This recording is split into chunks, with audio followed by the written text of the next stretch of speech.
Okay, Fambulem. I bring warm greetings to now from the TNN TV media empire.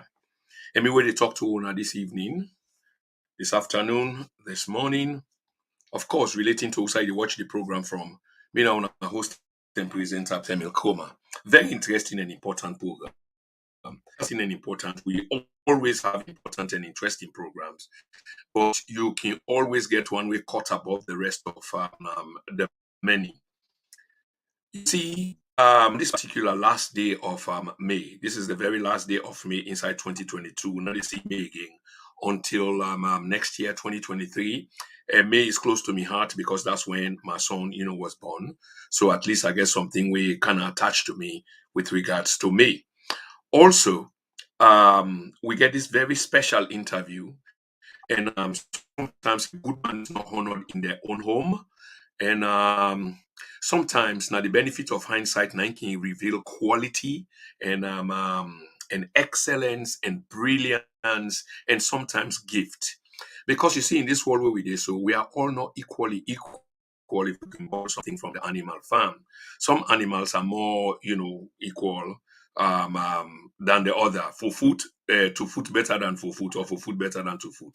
Of course, Animal Farm in his highly controversial sentences them way the late man George Orwell as a nickname construct. What are they try for say? This interview, I mean, I marvel at the interview and the interviewee, the person we interview.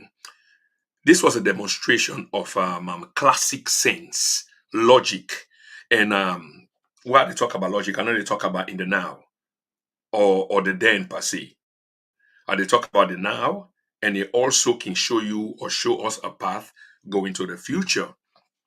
An excellent interview that 2 years on after we air this interview, and I want to remind Fambulem, and Fambulem do a big, una big other people them if you have to, because this interview is quite important, although it was held 2 years back. It's so relevant today and the way going into the future. One thing that you always want to say, we social, economic, and political wars not start today. Neither 2 years ago, not 4 years ago, not 5 years ago. It goes beyond. But is it getting better or is it getting worse? In this interview, the man who I interview managed for revelatory things them way. Well, you get for be like a ram for see into that future, they say, and then things they are get for happen. I mean, this was really brilliant. I can't say it more than I've already said. In this interview, we talked to none other but Mr. Jesmed Foday Mami Suma. He's a household name. Many people know him, especially Sierra Leoneans, but also in the wider diaspora with foreign friends them, because he reads a lot. That's something that we know because he said it many a times, and we can justify that by an article and way he can write, and once in a while in book then way he can release. So anyway, without much ado, Fambulem, and even though I dey go off the interview, but I go advise Fambulem do ya when allow share this interview and let we encourage friends and foes alike for coming and listening to this interview. Let's hear what in Jesmed say in this interview, which oh my. April on a Tuesday, 2020. I am your host and presenter as usual on the channel Then and Now. They present a very special guest and want to talk about things that are close to your heart, but on a different level today. Because like I've been saying early on, we want to give this guest chance for breakdown, economic terms, the state of the Sierra Leonean economy. Many other questions. Why are we so poor? What's the state of the Sierra Leonean economy? Waiting at the basis, revenue collection. On a way, probably yeri as at yet. What I mean, because most times economics is a little bit technical. In fact, it's technical. Very technical terminology such as demand curve, the yield, the aggregate, and the rest of it. And to the layman out there, it's a bit confusing. So today we get for taken to another level. And the special guest today is none other than a policy analyst, Jesmed Foday Mami Suma. Jesmed, welcome to the program, sir. Yes, my family, good evening to all my way to listen to it right now. I want to start by extending my sincere condolence to all we Sierra Leonean family who don't lost in the diaspora. particularly the US. We don't lost about 8 or 9 people away mid-on year rebut. It could be more. And we don't lost a couple of Sierra Leoneans also in the UK and other parts of Europe. And this is a very depressing moment for we and the Chinese virus, they've been threatening with people in us alone and the rest of Africa. So we plead, we remember the lost ones, the one that we don't lost, and also we extend with prayers to the families them back home, with families and brothers and sisters them waiting at the healthcare field. And some people they know say there are specific situations and circumstances that will make Black people in general and African people within the diaspora to be affected by this coronavirus. And I would like to touch on 1 minute if you permit me. Absolutely, it's the topic of the moment. So yeah, please feel free and go ahead. Now the fact that say most people the way they work in the healthcare field are minorities. So because of that, minorities are more exposed to the virus than any other demographic. This is because minorities are more likely to be the ones who ride public transportation, whereas the one that we will afford the expensive to carry special drivers and easily exposed to more people. The third and most important reason where everybody needs to understand the fact that we Africans with dark skin, we always experience vitamin D in general. Most people don't know that. Me get the experience, me get out and through some research, because I'm out they read a lot. So through some research, find out say the thing where they affect me, therefore do with vitamin D deficiency, and immediately I begin for taking the vitamin D, the problem solved immediately. And I now don't learn say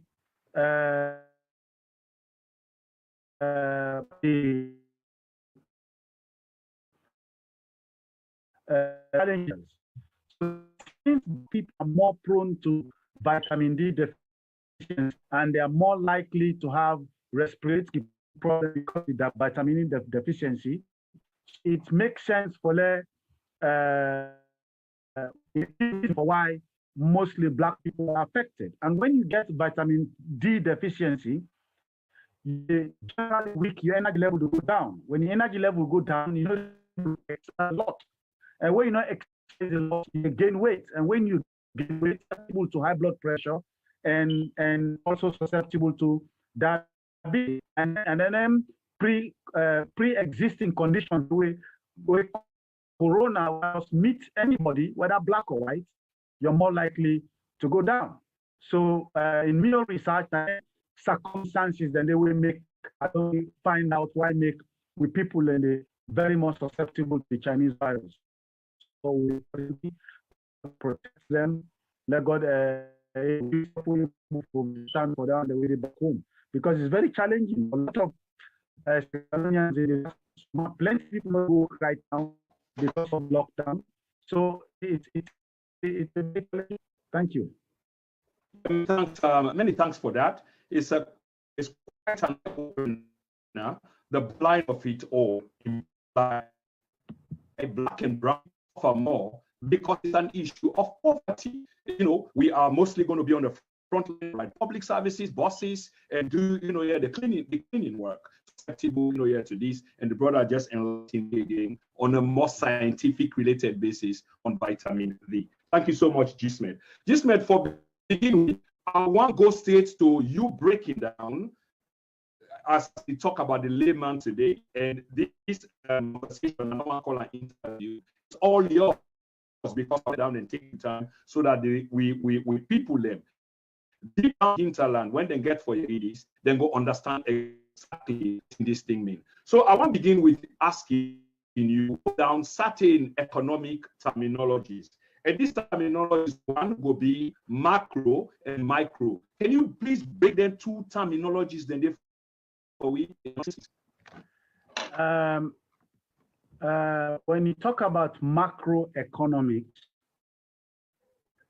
you look at like when you view of a situation. For instance, you're talking about, like we take a plane, you look over an entire country able for VM based on blocks or region. So the macroeconomic, the aggregate data relating to the economic activity we don't happen at the ground level.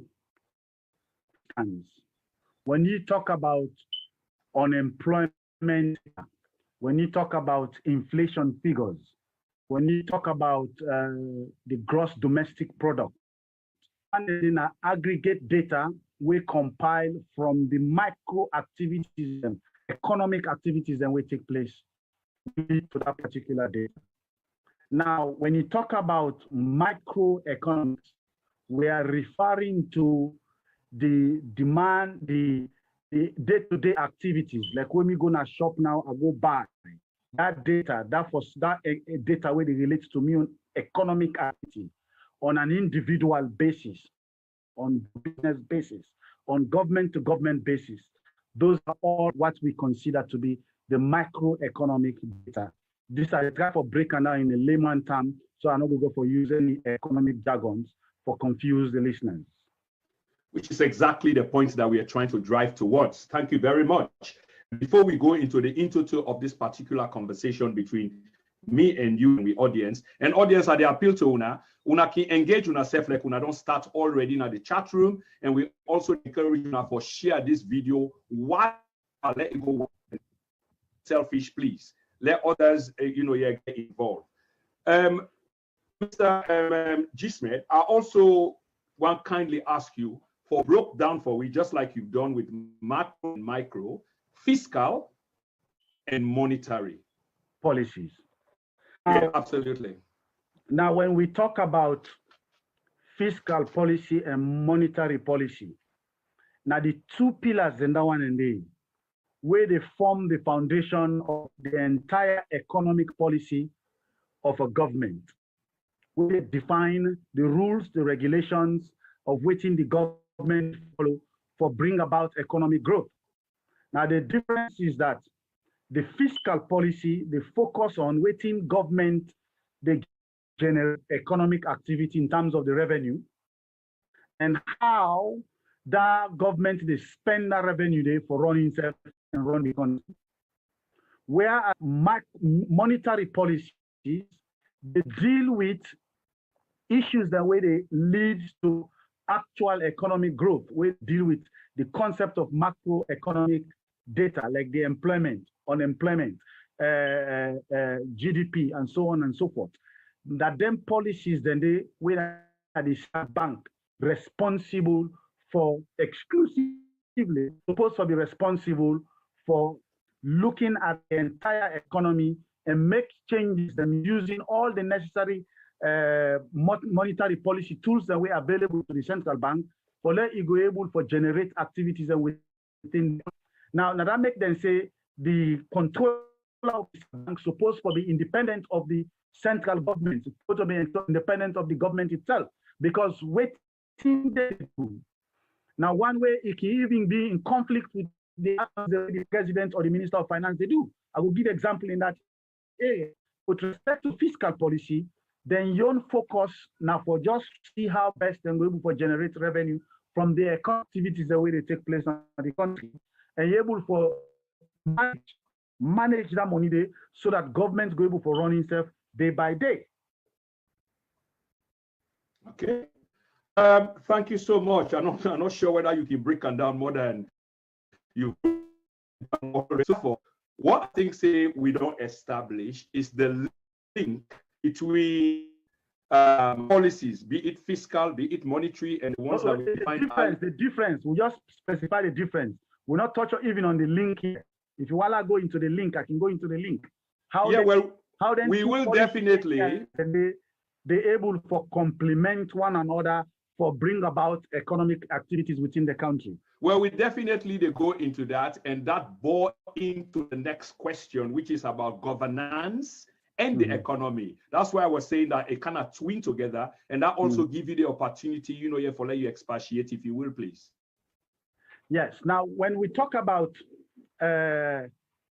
fiscal policy and monetary policy, they're all supposed to work towards the same goal.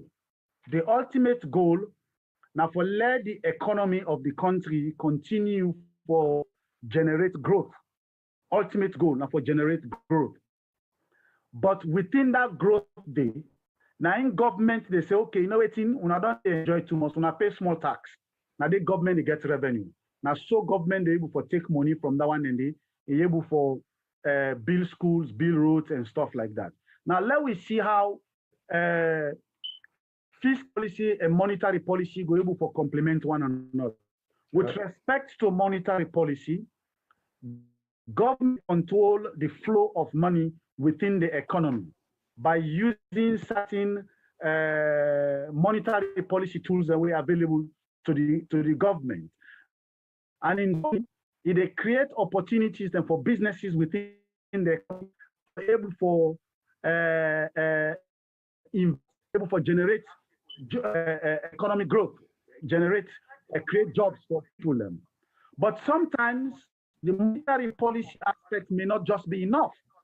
You go need some help from the fiscal policy area. I can give you an example. For instance, fiscal policy. Why, please? Now, in fiscal policy, now they're responsible for determining how much customs businesses they import goods and services, and they do how much quota then they allocate to companies and for able to import certain things. Now, if the fiscal policy want to help the monetary policy, for instance, that the monetary policy go say, okay, let me institute certain changes so go drop the interest rate in the country, such that businesses then go able to get easy access to finance, for able to invest in the economy, or like able for do something where go limit the supply of money into the economy so that I go able for control inflation. Now, the times, then two objectives, and they can be conflicting with one another. Now that's why the fiscal policy come in. So the fiscal policy side will say, no, it's not to all time for they take money from businessmen. Them. You ain't a farmer. You want to invest in agriculture. Right now, we need agriculture growth. If you bring machinery where they come into the country, that is fiscal policy. It is a duty-free to all importers of capital goods. So people are now going to say, you know what, if I'm able to get better loan from the government, from the banks, or the interest rate too high, but this is an opportunity one will go for pay customer. Before I go bring in, or before I bring that, I go import the machine when I duty-free, where government they give me even concessions, they give me tax concessions. That is fiscal policy. So that's how fiscal policy can complement monetary policy in helping to generate economic growth within the economy. There are so many areas that make the step with respect to getting those two policy pillars to work complementarily and also effectively, and for make sure say you separate them. The government's not supposed to be able to come impose. I can give you an example.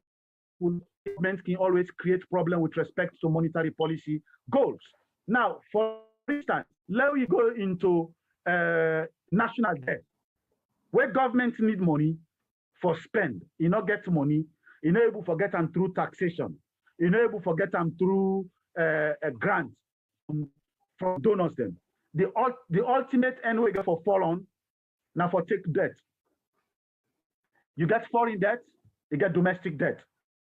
With respect to domestic debt, the channel through which they get a domestic debt through the central bank.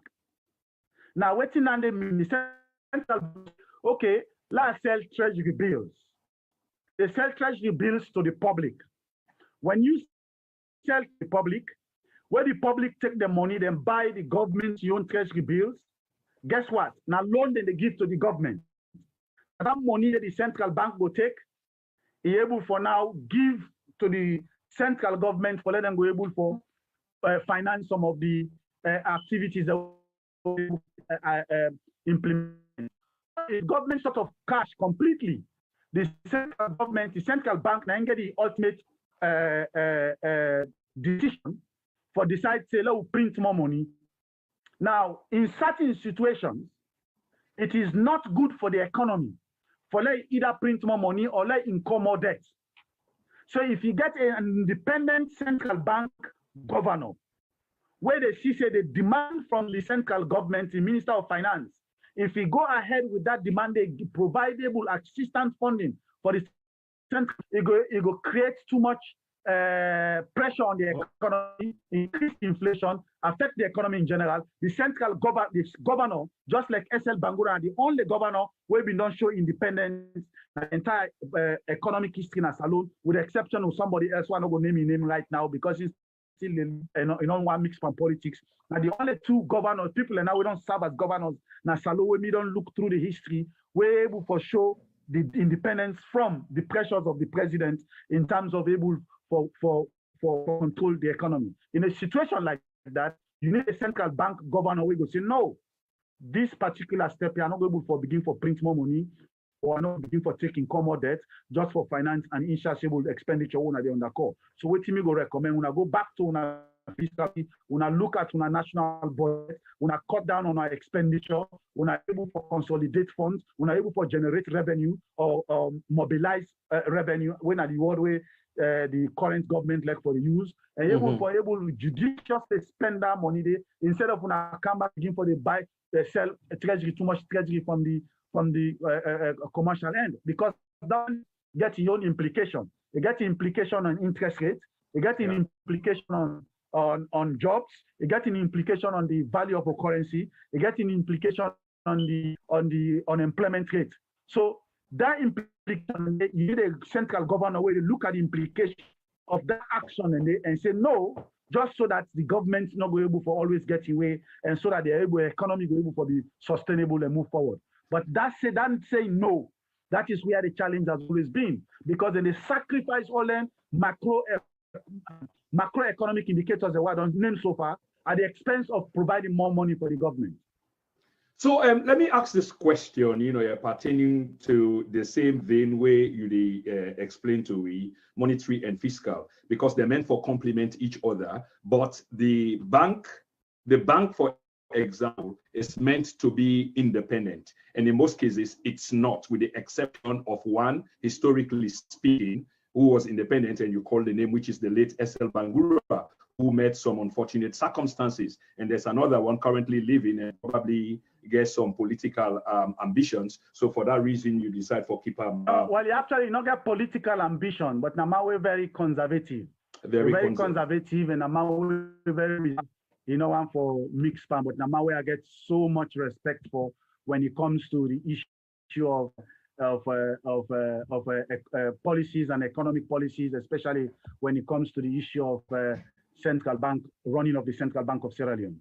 Okay, although you went at great length for explain the differences and somewhere the convergence as well, but some people, as I see back again, get a little bit of a confusion, because if the monetary policy now for change interest rate and influence the supply of money, whereas the fiscal now for changing the tax rates and the levels of government spending, which according to you, they influence aggregate demand on the economy. How then do these two work separately and at the same time somewhere then supposed for, there is some confusion around that. If you can break that down, please. Okay, like the example. Now,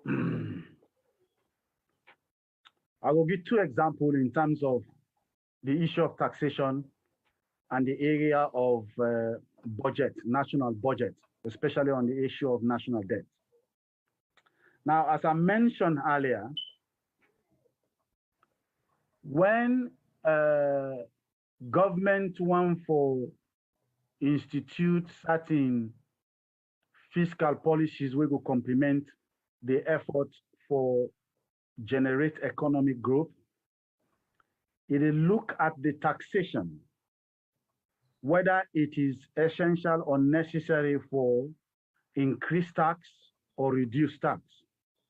Now, increasing tax or changing the tax ratio get an effect on the economic activities in general, where also they supplement or complement the effort of the monetary policies we're able for assist businesses for engage in economic activities. There are areas where government will say, I will give concessions. There are areas where government will say, I will give subsidies. Now, these are all areas where they control under the fiscal policy committee or fiscal policy board, where they headed by the supposedly be headed by the Minister of Finance.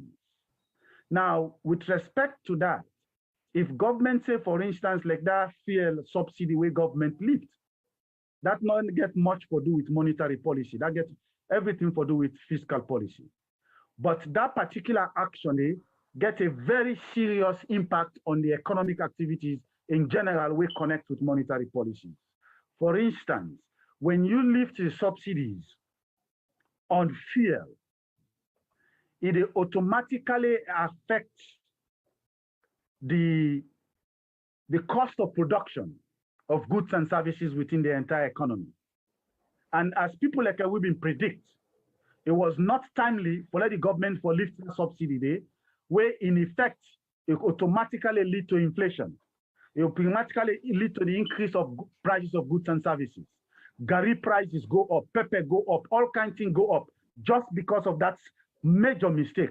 That not necessarily means say people like we, they advocate for government subsidies. No, there are easy ways for lift subsidies where you go able for ensure say there are economic activities where don't take place at a certain ratio. When you don't look at the macroeconomic data, you don't see say now people and don't begin for the generate income, jobs and don't begin for the create, people in the get money inside their pocket. Then you say, okay, now let's lift subsidies because you not get extra income for spend on extra fuel.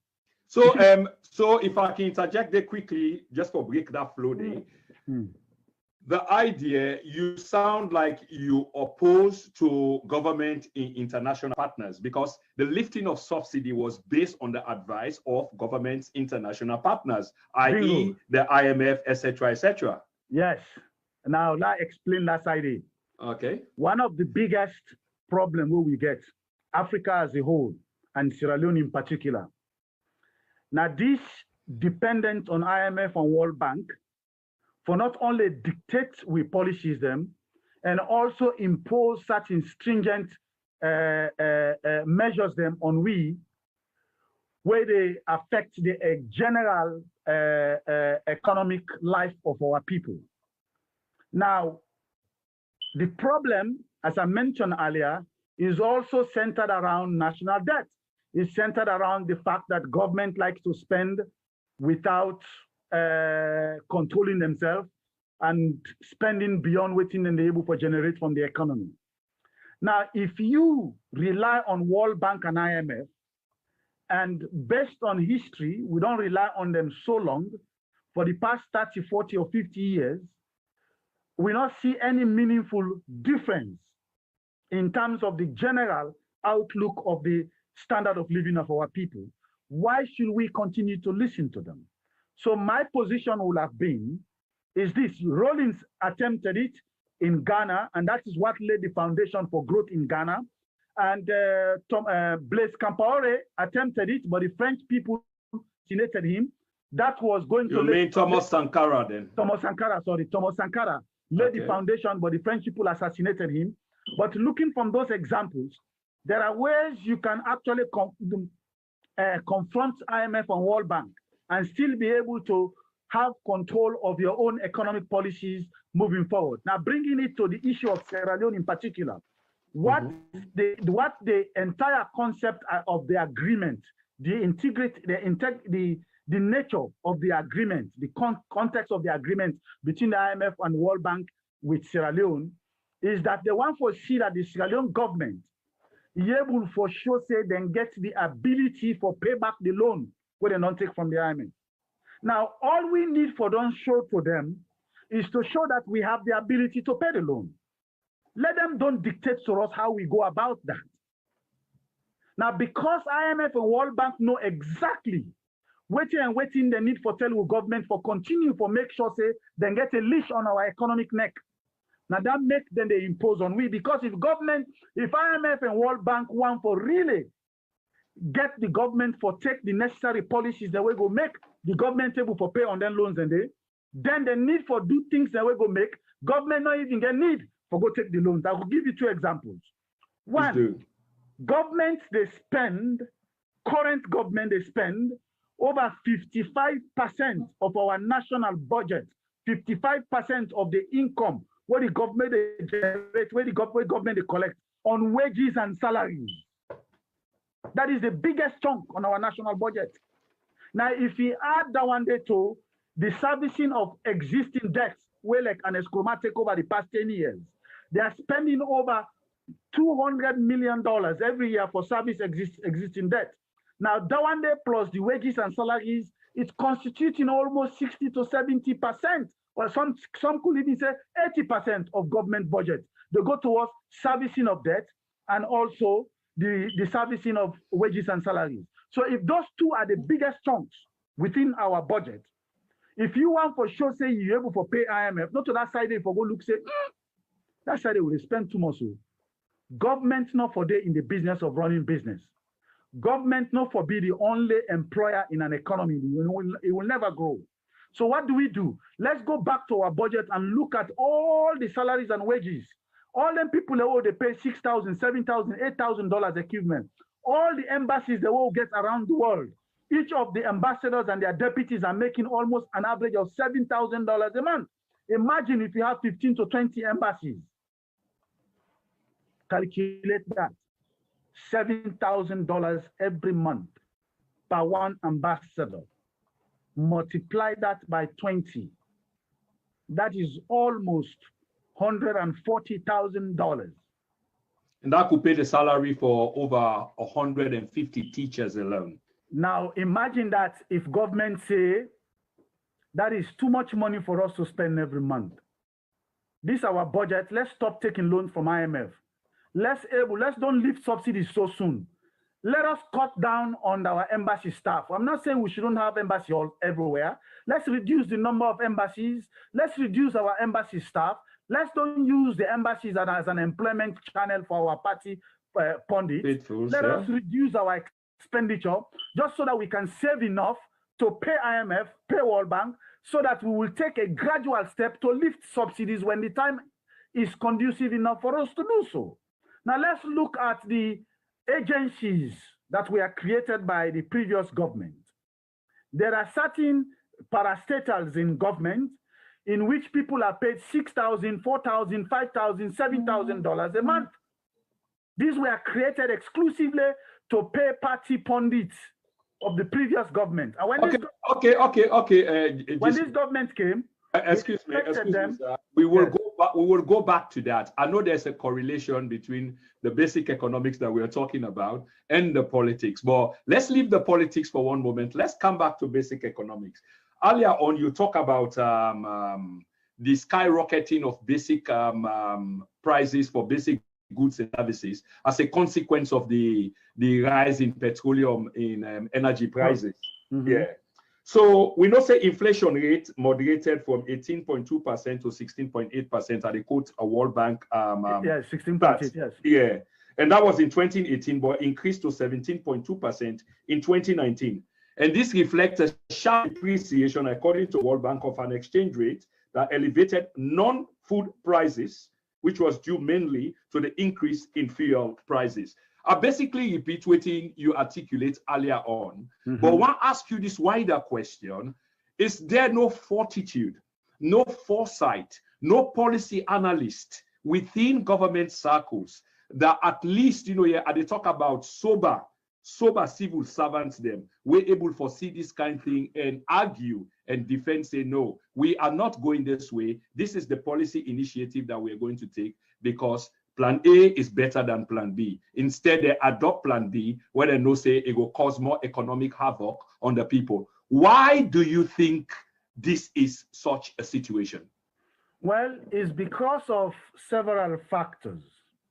Factor number one, our governments in Africa in general and Sierra Leone in particular are always dealing with economies that are economies that are slavishly tied down to the IMF World Bank ideology.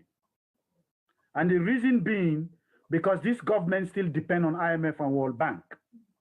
The second reason is because of the usual tribal, political, and regional interests that override public policy. So even if they know that this is the right thing to do, but because it requires sacrifice, sacrifice on the part of the government, such that they will not be able to hire all their pundits that have been sing praising them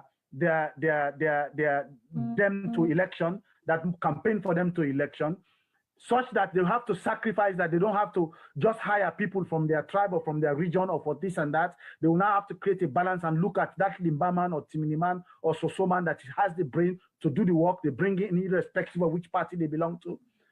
Those are the sacrifices they don't want to make. You have a leadership that overlooks interest, political interest, overlooks tribal and regional interest, overlooks slavishly. We need economies that have the Pan-Africanist mindset, because the tools of economics is like the mechanic tools that a mechanic uses to fix a vehicle. Those tools are not usually one cap fit all. You will not say you will apply the same economic policy that you applied in Bangladesh because Bangladesh is as poor as Sierra Leone. Yeah. The nature of the economy, the intrinsic nature of the economy, influenced also by cultural experiences and other factors, then different from Bangladesh. Absolutely. So then tools and the way you get, the economic tools and the way you get, you need for tailor them to the realities of your own economy. You're not going to say because, a World Bank say you for give out, if for, like give this example. This is a very classical one. Please do.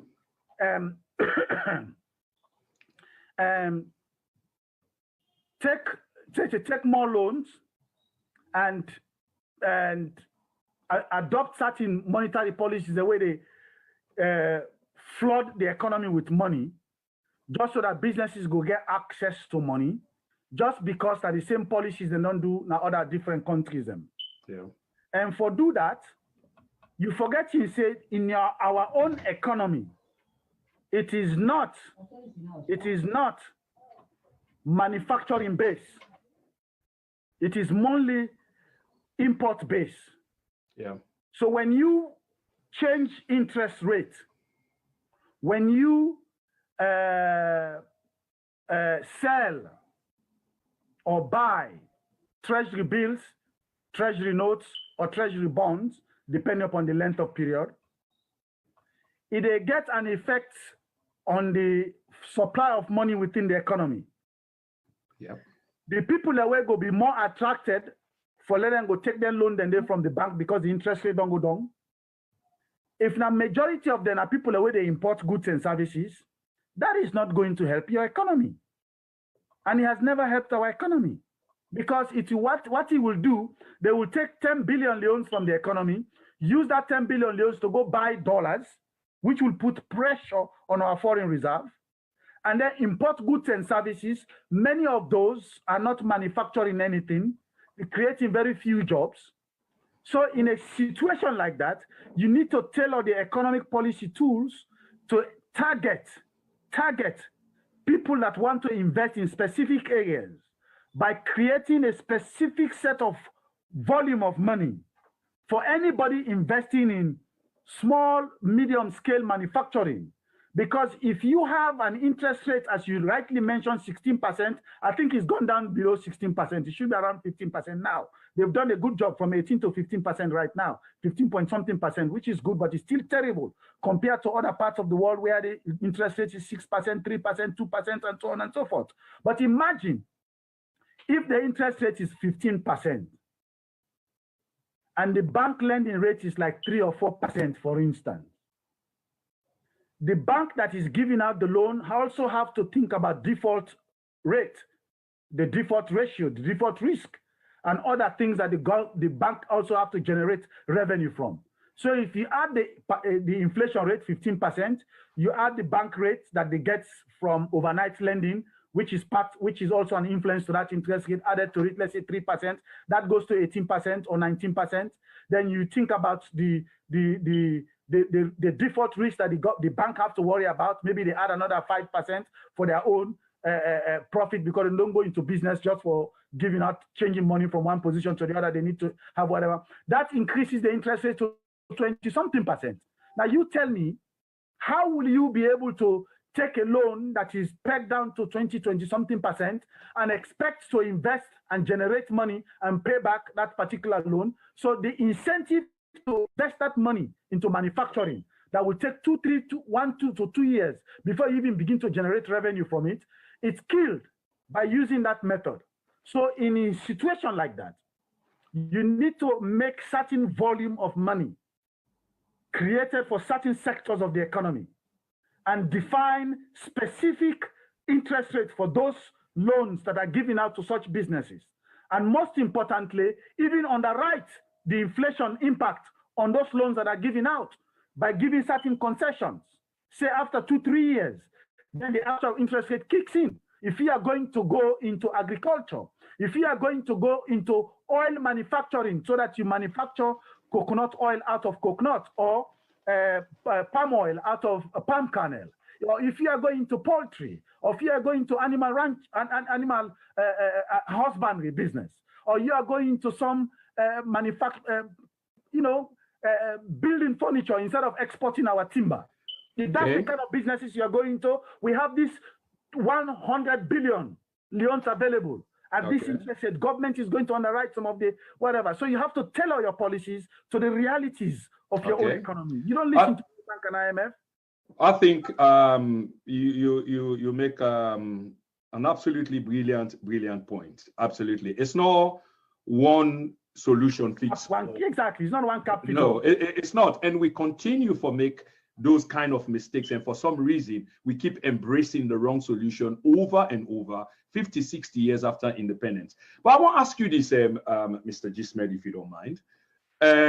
Looking at the statistics again with regard to World Bank and the IMF, specifically World Bank, the data in terms of poverty for countries regarding the country in question now, or the country where they talk about, is kind of gloomy. It points out, that everything about the country is poor.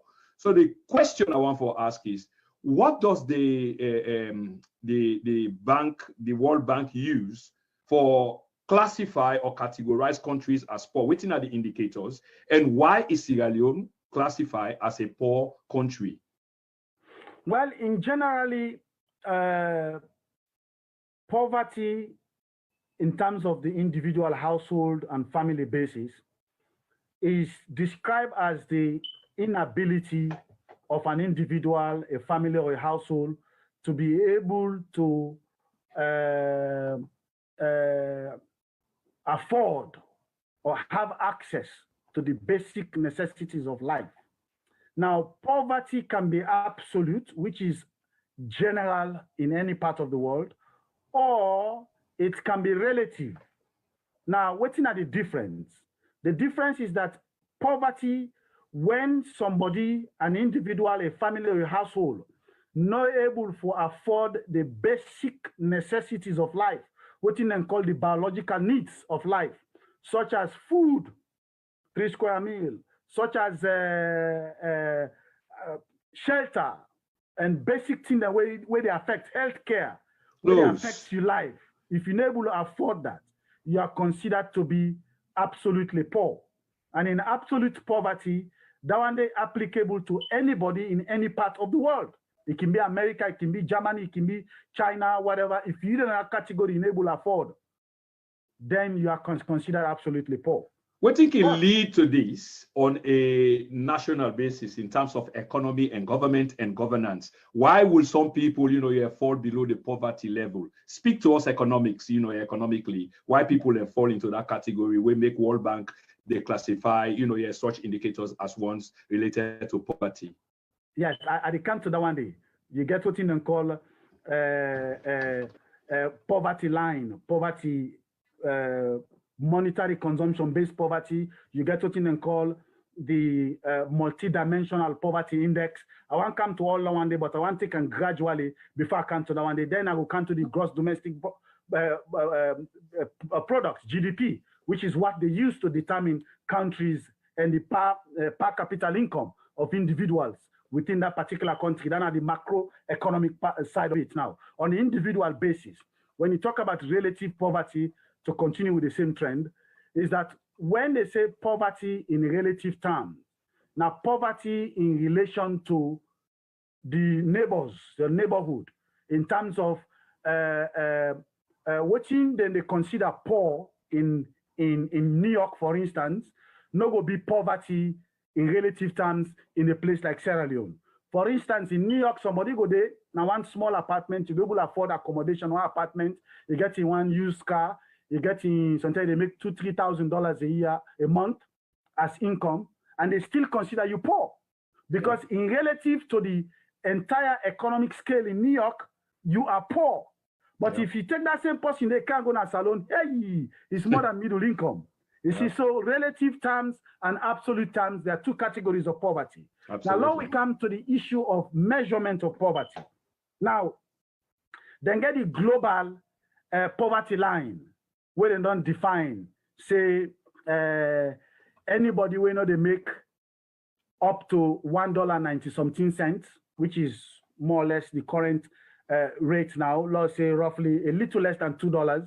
If you're not making that per day, then you are considered to be extremely poor. Now, in terms of using monetary consumption-based metrics, plenty economists and don't argue, say, that particular rate today is too small. And World Bank self don't agree with that argument today.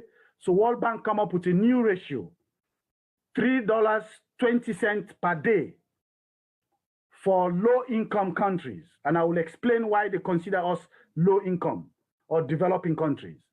Then you also have $5.50 for middle-income countries like South Korea. Now, with $3.20 per day, if we take that one day into the Sierra Leone context, that's an average of 32,000 leones a day. So which means anybody in Salone, we're not able to make up to 32,000 leones a day, which is almost 960,000 leones a month, or almost 960-something thousand leones a month. It means you are extremely poor. You fall within the poverty line. But again, economists also argue, say, consumption monetary-based metrics for determining poverty of individuals and households it does not have any discernible meaning to the true nature and extent of poverty, because it takes out the non-monetary component of measuring poverty. So now then come up with this metric 2010, then call it the multi-dimensional poverty index, created by an institution called the Oxford Poverty Human Development Initiative, together with UNDP. So then create this MPI. Under MPI, then they take both monetary and non-monetary categories into consideration. It's divided into three major categories.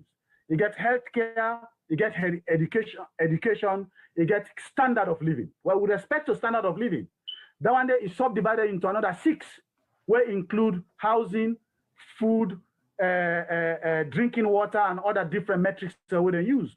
So they're able to capture that one day. So it not necessarily means, say, if you're not able to make the $3.50 a day, if you're able to get access to drinking water, you're able to get access to sight for sleep, you're able to get access to some of them here. If they get a government who don't invest in the area, then people are able to get access, then standard of living will able to be increased, even though monetarily they're poor.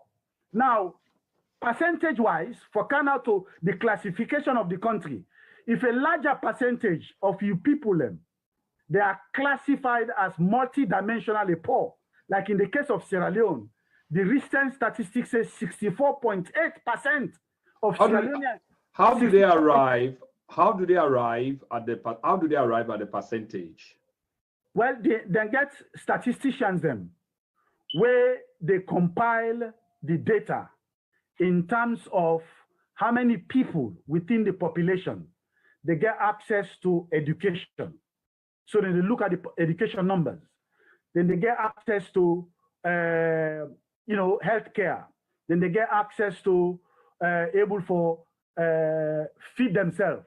So now then data then they compile, they're able for break and down to such that they're able to come with a specific aggregate number where they will use as the metrics for define whether certain number of people just like how the literacy rate in Salone is about 35 to 40%. Over 60% of the Sierra Leoneans then they're illiterate. Now some they're able for compile some of them data and therefore come up with the aggregate number. Now, with respect to Sierra Leone, as I said, over 64.8% of Sierra Leoneans they are considered to be multidimensionally poor, meaning that they're able to afford all NTIA mentioned. So because of that, Sierra Leone is classified as a poor country and a developing country. Developing because they want for polish and small say would they grow, would they give the hopeful part of the description. But most importantly, they can also look at the gross domestic product. The gross domestic product, now the entire the monetary value of all the goods and services that they produce in every given year now the country. Salone, we own gross domestic product is within the range of 3.8 billion to 4.5 billion. It will not reach up to 5 billion under an Eskuruma, but because of the economic hiccups that we don't get over the past years, and of course the poor management of the economy, we don't go back down to 4.4 billion or 3.8 billion. I get stats for you on that, by the way. So what we know is that the external reserve increased slightly to $500 million, which is the equivalent of 3 to 4 months worth of imports. But it's not even up to 4 months worth of import. Well, this now starts at the read from the World Bank, so you could say that, but it's directly from the World Bank and at the coast directly. I think it's 3 months. It's 3 months.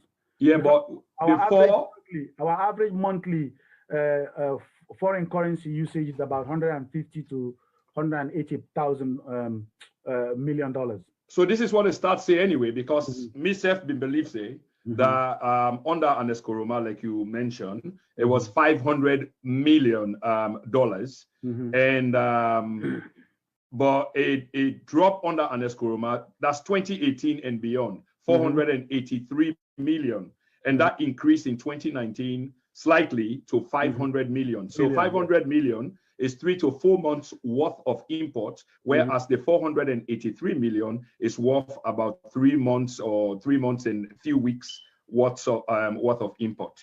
Yeah, you can go ahead. I mean, just want to give you that data there from World Bank. Yeah, because that's exactly what you're speaking to right now. Yes, well, that a very good ratio for taking into consideration, because when foreign debtors, foreign creditors, one for weigh the country inability for payback in debt. Now, some of them things they look at them foreign reserve. They look at how much reserve they get. They're able for service the needs within the next 3 to 4 months. The average is 3 months. If you're able for service, you demand for foreign currency up to 3 months. If possible, beyond that, then get some little confidence, say push camp and shop, then they're able to get hope says until you're able to pay you money. Yeah. But the moment that ratio they go down, then they begin worry. And then they shoot up the interest rate when they charge for whatever loan when they offer you. And since this I'm following. I'm just following. I said, So in a situation like that, what is it that we need to do differently for let we inject life in our economy? There are certain things we need to be clear about. The intrinsic nature of our economy is not necessarily the same as every other economy around the world, irrespective of whether we share similar economic data. So when we want to formulate policies, we need to take certain realities into consideration. and be able to bring about policies that speaks to those realities. Our biggest problem, and I want to let Sierra Leonean take this into consideration. Now, the fact that say we as a government, they spend far more than waiting will they generate out of the economy. And because of that, we always they tie ourselves down where they make say we're not able for influence the economic indicators them in the positive direction. And the reason why that is important is because we own debts the way they take, especially the foreign debt. Now debts the way we get for pay in currencies we know to Leones. So if we get for service then debts then they, we also need for be mindful of the fact say we need for produce things that they sell to the rest of the world, for get access to that foreign currency.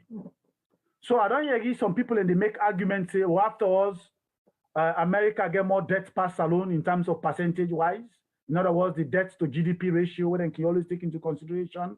Or Japan gets more debt per salon in terms of debt to GDP ratio. There's a big difference. The big difference is that the American debt is paid in American US dollars. So whether they sell outside to the rest of the world or not, they have control of the dollars. If push comes to shove, investors or creditors know say, push comes to shove, America can choose for print more dollars and pay. Even though that's not the case, they may not necessarily do that. And secondly, they always know say the American economy is always strong, irrespective of how much debt they get. They're always able for, regenerate, fire back life into the economy moving forward. That is not the case with Sierra Leone. With respect to Japan, most of them debt now domestic debt, and the Japanese businesses, individuals within Japan, and they lent them government. Where push camp and shop, then they give, then they buy Japanese treasury bonds. So Japan therefore pay debts, not to now yen get for use for paying people them back. You understand? So the pressure we then get is completely different from the pressure we get for find a way for export for get access to the dollars. That brings me to the in need for now begin for consider. This is very radical opinion what they can raise right now. It is now need for us to begin to consider to hold some of our reserves in gold and if possible diamond, but in this case gold. Because why? As long we get access to the gold, what would the mine our country? Just like the Americans have access to their dollars, when they print when they want for pay debt. You see, so why do you think this position is radical? Why? I don't understand because you wouldn't. Yes, well, some people might think it's radical because it does not fall within the World Bank and IMF's prescription in terms of how to handle and strengthen your own economy.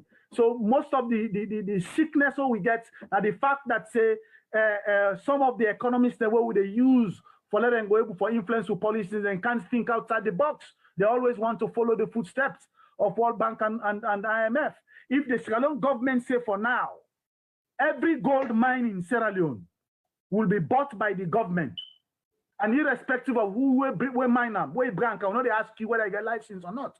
Your Branca, will they buy them? Will they keep 20 or 50% of a reserve in gold? Push camp and shop as the gold price rise up. Now we reserve the rise up, so you know they should not idle. You understand? Eh? So it's more or less an investment of our reserve. You understand? That even will create more confidence to creditors and say, so push camp and shop, then go, it's almost billions gold and get, we then get reserve.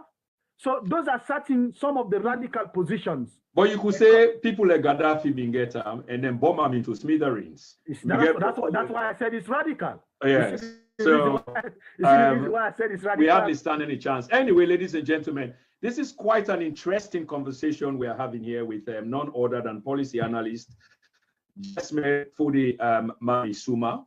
And we will try for breakdown into bits and pieces, economic jargons, where as usual, all technical jargons and I can see the chat room is really heating up. Somebody say we can use tourism. We can use tourism, for generate current for generate foreign currency. Of course, we'll look at the tourism industry now. So like I say again, today, the 21st on a Tuesday of April 2020. Jesmed Suma is on the platform right now. But you want to say something before I ask you the next question? Please go ahead. Now, this time we talk about having access to foreign currency. You know, the problem where we get the politics of our country, it influences every aspect of society, the economic, social, and even political life of people, to such an extent that when the government comes to power, then they see recommendations provided by people, salient recommendations, where they're able to turn over the economy and revamp the situation moving forward. But because those recommendations are coming from people that are not affiliated to their party, they ignore them. For an example, we have been focusing so much on foreign direct investments, but the government have not taken any approach to explore diaspora direct investment. We get access to data, and I don't put together certain concepts where we're able to make, if the government is able to pay some attention to the acceptable diaspora capital that we have, plenty of us will want to go invest back home as our retirement income, to invest back home in ventures in Sierra Leone, such that when we get to retire, we don't have to worry, we go back home and relax and get investment. But we are faced with so many challenges. I'll give you examples to some of those challenges. One, if I want to invest in Sierra Leone right now, I will now have the $50,000, $100,000, $150,000 capital to go invest. That will give me reason to leave my job and go sit in Sierra Leone to such investment. Very few of us can afford $100,000, $150,000, $200,000 a chunk and go invest. So the option is you rely on relatives and friends and other people on the ground to handle investment for you. And we've all had bad experiences through that. So many Sierra Leoneans have lost so much money trying to help invest back home, rely on people on the ground, because they see us as you know, somewhere to leak money. They don't have to see that, say, hey, if I handle this, we all grow. Now we all grow together. If you get Mr. Guest and Sawe name, so what happens? It discourages us from us to invest in Sierra Leone. The third option is for us to use investments. Unfortunately, we don't have investment vehicles to invest money in. For instance, with some folks are working on creating what I call the Sierra Investment Fund. Under this Sierra Investment Fund, we are planning to float 10 million shares sold at $1 per share.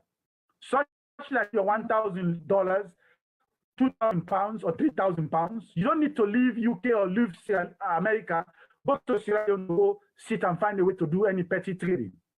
All you do is buy shares in that Sierra Investment Fund. That fund will now look at that money and buy shares in specific banks in the financial sector, or it creates certain businesses and run those businesses. It brings two things into play: the diaspora capital flow into Sierra Leone and the intellectual capacity of the diaspora. Because this time, that knowledge to run a microfinance, has the knowledge to run a bank, has the knowledge to run a manufacturing plant, but may not have the $200,000, $500,000 necessary to create a plant, will now have this Sierra Investment Fund to buy shares in, and Sierra Investment Fund will create the plan, and then he can now go and run and use his talent to bring back to bear in the development of the million. So two quick questions on that before I move on to my next question. Yeah. You know, first of all, the enabling, something need for precede all of what you've just. Thank you. That's what I was going to touch about. Yeah. Okay, and that enabling environment is not there. So we need to speak about that enabling environment in the first place, because all what you've spoken about. In terms of policies, in terms of bank regulation policies. Absolutely, security, the institutions, empowering them, independent jurisdictions, you know, within the governance system.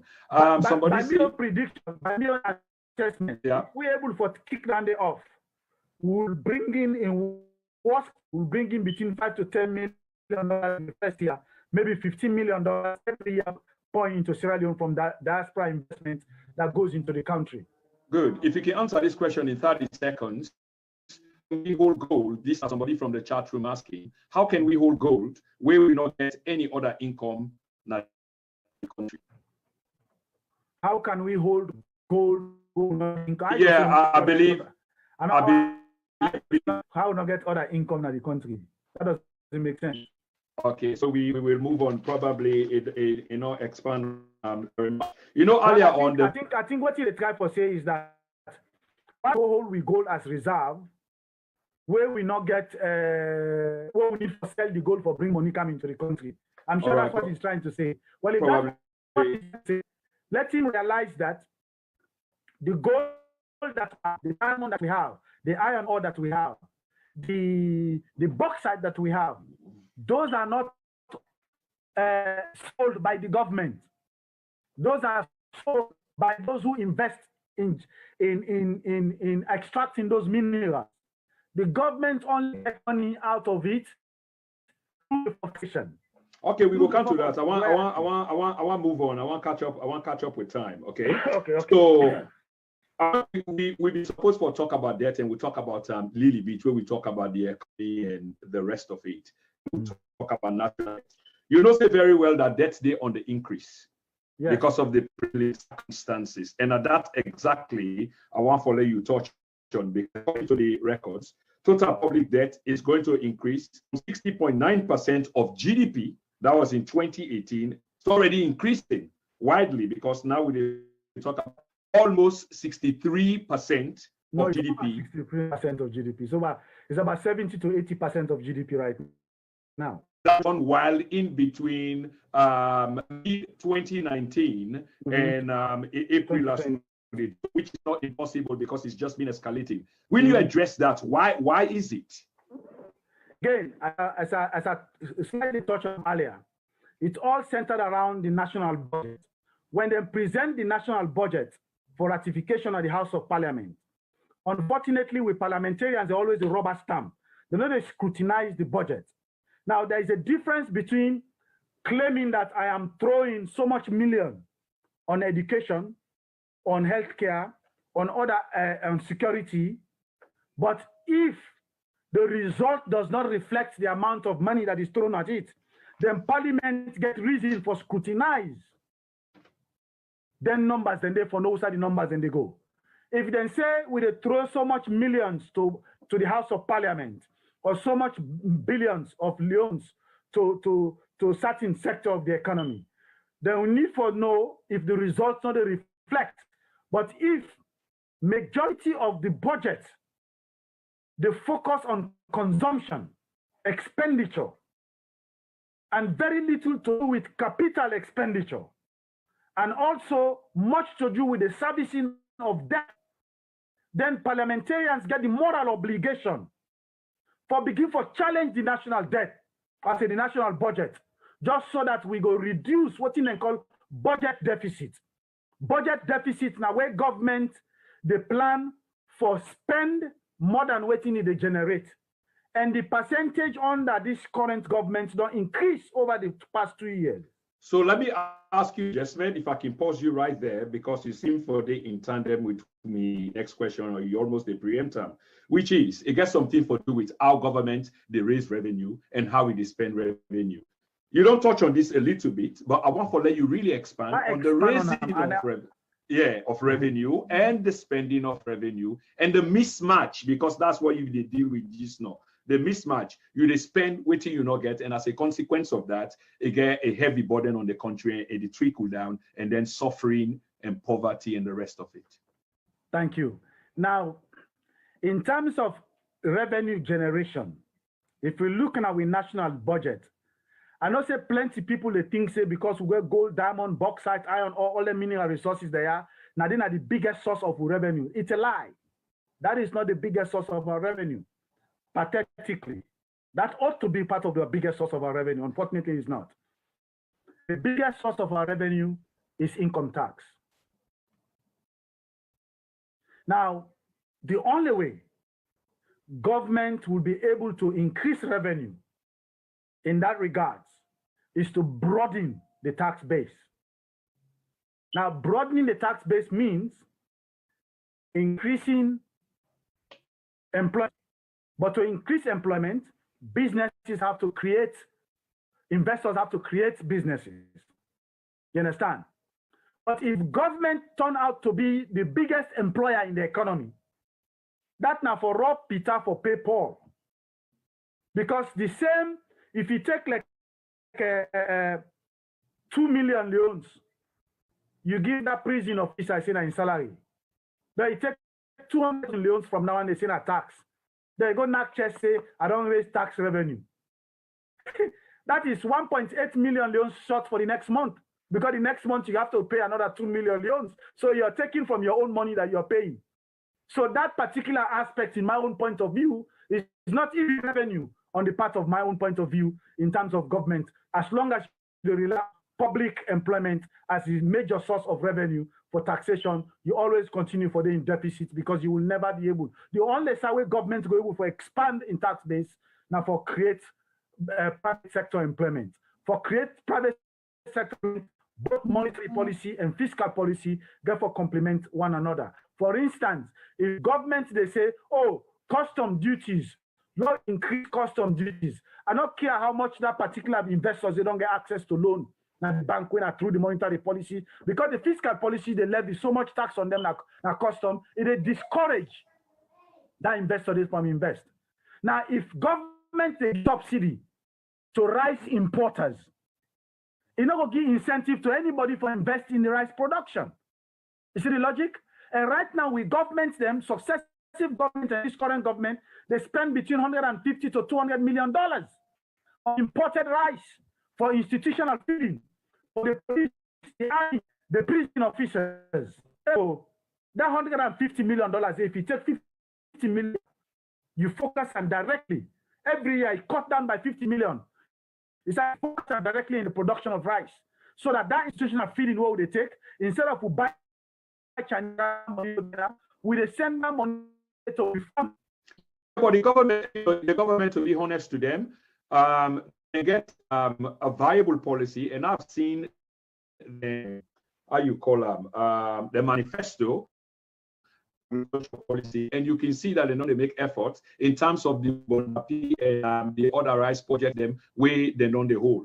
We not say within the meantime because this is not a short-term project, but there is a political will of some sort, if you like, because you can see the president they demonstrate that, and when you read the policy statement on the agricultural project, you can see that articulate all what you try for talk about, create another avenue for employment because all of the resources for use for harness the agricultural people and then go handle and such as blacksmith for fixed cost of it now creating a work. Are you saying these are just mere words and not actions?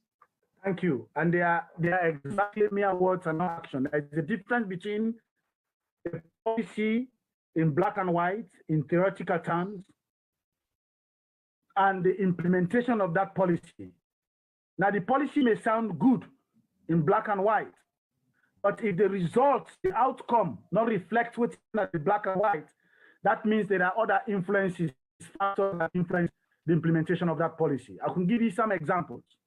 For instance, if government say we want promote agriculture, then still they follow the same pattern in the 1970s. So they say if they bring tractor then come, where in my own position, not the government responsible for bring tractors, I will explain that also. Or then bring fertilizer come, in my own position, not government responsible, government supposed for responsible for bring fertilizer come, or they bring other agricultural implements. Decide now give this agricultural implement for the production of rice. Decision making can now for that. Instead of then look for farmers in the farming industry for years, where the experience will get access to the land, then begin to look at political party support. And when you don't get tractors for somebody because you're supporting a party, you don't pay, don't take so. That tractor, they go ask whether the tractor work, you know, work, now you don't pay them now. So the incentive, as long as they take out the economic incentive, production of goods and services, they replace political incentive, will never get anywhere. So if you ask me, what will I do differently in the development of the agricultural sector in Sierra Leone? These are the steps I will take. Okay. One, I will make sure that I provide specific volume of loan facilities for Sierra Leoneans, because I'm a Pan-Africanist. Sierra Leoneans, not foreigners. Foreigners have their own capital. They can bring money. But when it talks to money provided through our banking sector, through government monetary policy in Sierra Leone, I would rather focus on Sierra Leoneans, encourage them to have access to those funds. And what will I do? I will make sure that all the arable land, like Bunt get the best, sweetest arable land for the growth of Boli land for the growing of rice. Samun Chiefdom, another area, Mamolo, another area where get sweet land for grow rice. If you get as an inside and they buy una rest them, and they give una contract 1 year in advance for produce for produce 10,000 bags. This one 10 bags, 50,000 bags. Sign the contract, 50 billion leones, 20 billion, 10 billion leones. Sign the contract and they say, una get this contract, if una produce that quantity of rice, automatically government the buy and for supply the army and the police. Guess what will happen? This contract here, they say 25% of them will they give you in the form of agricultural equipment. So guess what? Not of political, not of political pundits and I get for the Guinea people. We actually get land for grow the rice. Just. But let's finish this one quick. So when you don't give you their equipment and they give you then they in advance, give you technical support, give you financial, give you administrative support for the first 2-3 years, such that every year when you grow the rice, government buy them for feeding. Guess what? After year 3, that farmer don't need no direct subsistence support from the government anymore, because you don't provide the foundation for that farmer for him to continue for grow the rice. And these are not money where they spend out of government revenue for say increase government expenditure. No, you they cut down on their money they spend on imported rice. You direct that funding into the local production so that it increase the rice production locally, and you buy this directly for institutional feeding. When that happens, the rice production within the country will grow, and then you go to look into quality control and other aspects that we can make people not able to use we will product them. So I'll give you the floor. Yeah, absolutely. I mean, you make a very brilliant points there. But within the same vein, I'll be one point to, in other words, the World Bank and the IMF still, although of course you're not subscribed to them, still happen, like say, they engage the government in agriculture policy, because when they say, for example, the World Bank say, for example, that agriculture will continue for drive the non-iron ore gross domestic product, and the GDP growth is expected to grow 4.2% mass in terms of GDP growth. Do you still have faith in that? Not on the overall basis, but just the prevailing times. Chinese virus, if you like. Well, the thing is, you got to remember, and the World Bank they try for paint a rosy in their predictions on the economies, especially if not dengue for they provide the loans, especially if not their own policy the government they follow, especially if not then they dictate the way they happen. So you can always look the World Bank IMF prediction with a pinch of salt, because the policies they implement, not they look into the national interest or the nationalistic approach to the economic policies. Now, if, for instance, the rice production, what they talk about, so now Egyptians and from Egypt, or some Arab them from Arab country, now and they can't take over with their own then land, then they rice, then they produce their rice, then they sometimes 80% of that they export and back. From World Bank point of view, that is a good production. From my point of view, I have questions. I would rather have Sierra Leoneans. And this idea that Sierra Leoneans cannot do it, it is wrong. So the idea, Jesmed, that these institutions who they talk about, where they partner with government, i.e. the how you call them, the same World Bank who they talk about, the IMF, for example, the African Development Bank, the International Development Association, and the British own, DFID, Department for International Development. All of them, you say, they not really get with interest at heart. I mean, what thing they do is of their own interest, which come first, not we own interest. Is that what you say, Jesmed? Well, I exclude DFID and the other donor. Those are donations. Those are grant donor agencies. Now, we are free to take their money or not to take their money, even though to some economists, they also distort the economy of Africa in general, where they make it difficult for government then to assume their responsibility, which is an argument I subscribe to. But this particular argument is with respect to World Bank and IMF. Now, for understand that, you need to understand the reason why they create the IMF, the reason why they create the World Bank. Unfortunately, I can't go into the details of it because time not will permit me. Now, another discussion now, and they will go for delve critically into the World Bank and IMF and their operation. The IMF was created, listen to this carefully, to help member countries them for able for finance them balance of trade deficit. What's a balance of trade deficit? God, this that where they don't cook, they don't tie we down from 1944.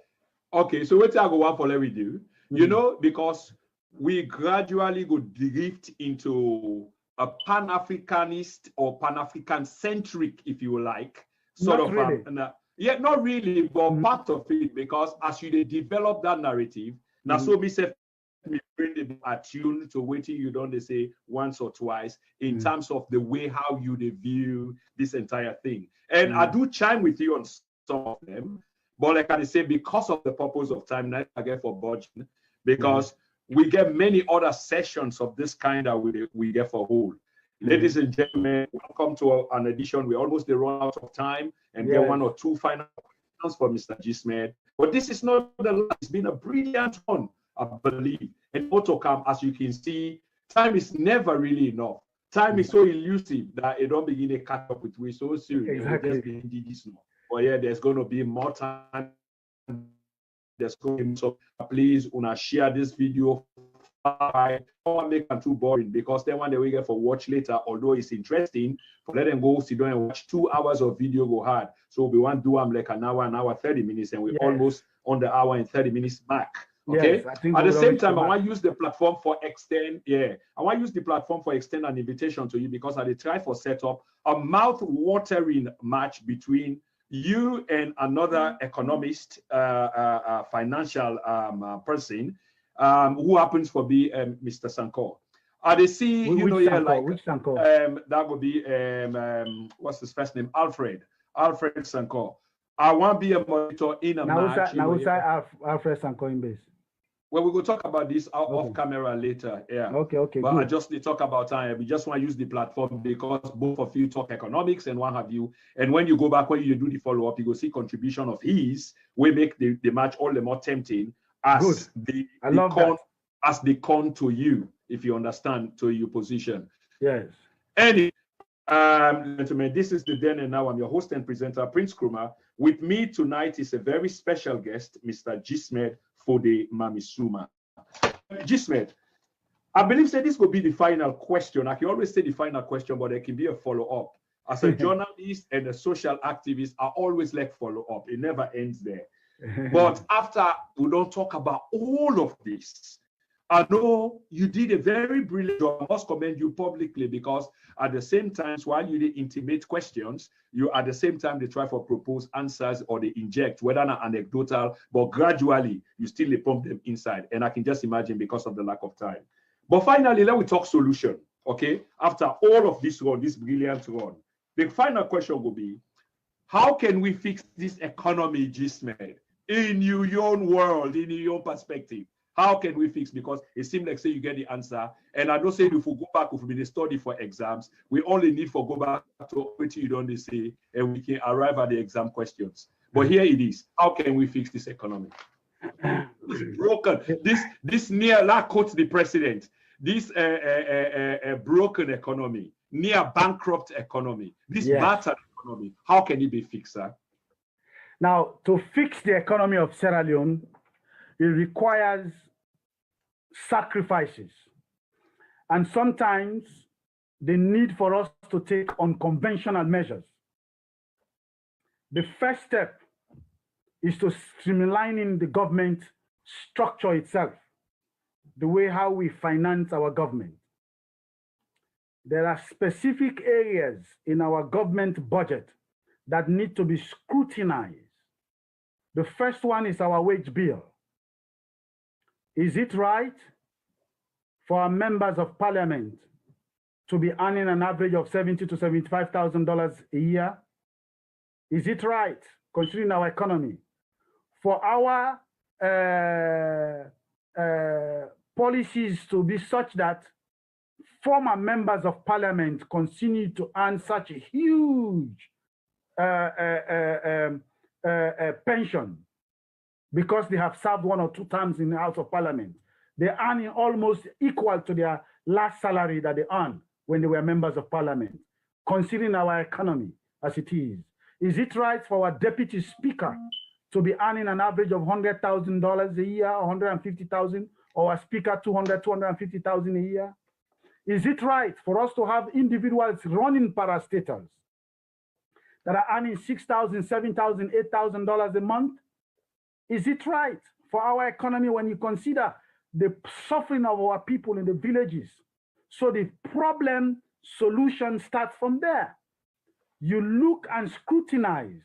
Let's look at the amount of money government spends on imported rice. Let's look at the amount of money government spend on fuel. This fuel quota that they give to government officials, 1,000, 2,000 liters a month, some of which are spent on their own personal errands and not using government services. When you consider the way how poor our people are, you begin to ask yourself, is it right for us to pay somebody $5,000 a month, provide housing for them, provide vehicles for them, provide fuel for them, all of which is the burden on the same government? And where does that money come from? GST tax that our people pay, income tax that you and I pay. They increase airport tax just because they are starving of money. When you import a small vehicle into Sierra Leone, they levy custom duties just because they are starving of money. They want to feed their hunger for spending money. Is it right for our government to be spending $150,000 to $200,000 to come for UN conferences? Is it right for us to have 15, 20 embassies in which we are spending an average of $7,000 to $8,000 per person? So when you look at the entire government expenditure, you begin to streamline and create a smart and effective government. Then you begin to look at capital investment. Capital investment. Because we're spending so much on consumer spending and forgetting about capital investment. Public capital investment is what lays the foundation for growth in the economy, to create the enabling environment for businesses. If I have my farm in Samun, for instance, Mapatolon, for instance, a place that has so much fertile land, I can grow my rice there. I grow thousands of rice at my own expense. But when it comes to moving my output from Mapatolon to Freetown or to the port for me to export it, there are no roads. So those are areas that we need to look into. Then the second area, or the third area, because the second one is capital investment into the economy to create the enable environment for businesses. Then you begin to look at the policies and even the judiciary, the legal system. For instance, if I want to go invest in Sierra Leone, I want to create a microfinance business. I don't want any money from government. I want to use my money. I want to go spend and create, spend and sponsor small, medium enterprises in the economy. But if I know that people will have the clout to take my 1,000, 2,000, 3,000 and abscond and run away with it, and I have no legal redress, I go to police, the police will be ripping me off. I go to lawyer will connive with the thief, they rip me off. That kills my spirit to invest. Whether I am a foreigner or a Scalonian, it kills my spirit to invest. So those are areas that any sober, sensible government needs to look into. They come up with all these so-called policy gurus or economic advisors for the government, for the president here and there, paying them $10,000 a month. But we don't see the effects on their so-called policy recommendations on the lives of our people. So when you talk about policies, it all has to be centered around how is it going to transform the lives of our people on a day-to-day basis? How is it going to impact the layman from Pujaun, or that poor man from Kailaun, or that poor woman from Samun Chiefdom, or other areas in the country, Kabbalah, Moyamba, Bont? If any policy that does not have a positive impact in their life, those areas, that policy does not fit the pen it is written with, or the paper is written on.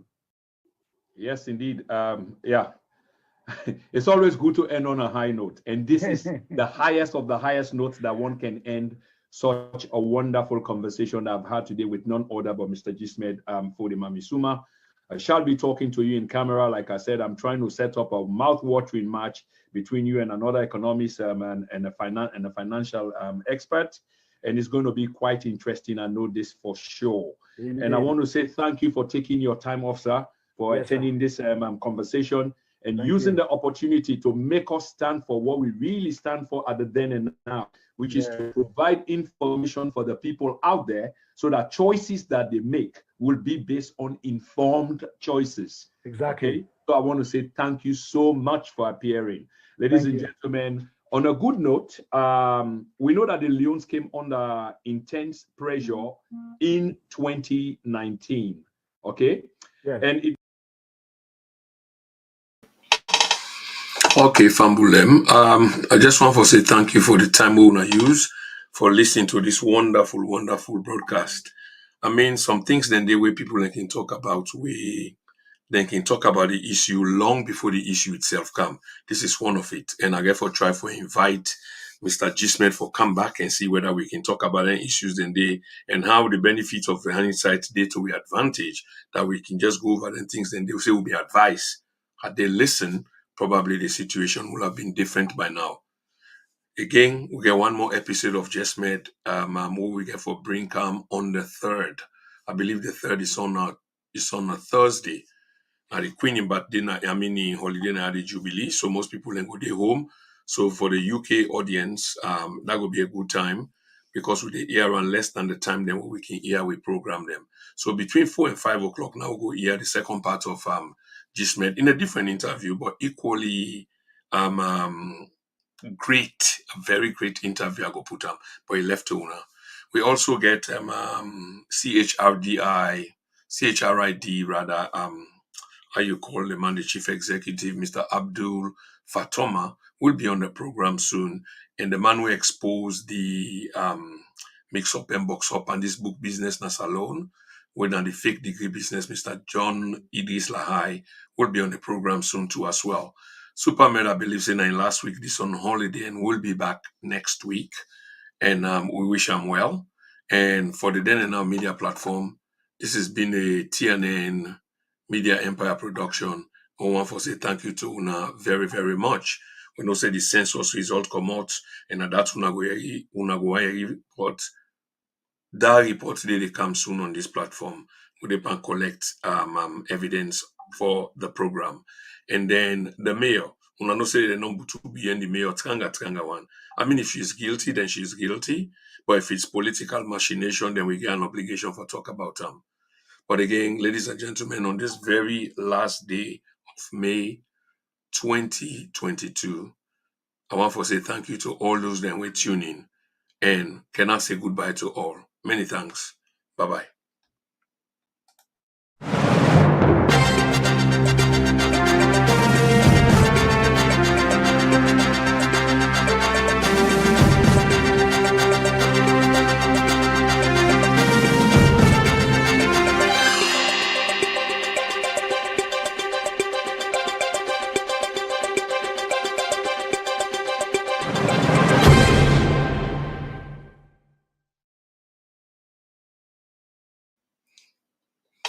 Good night and goodbye. Thank you.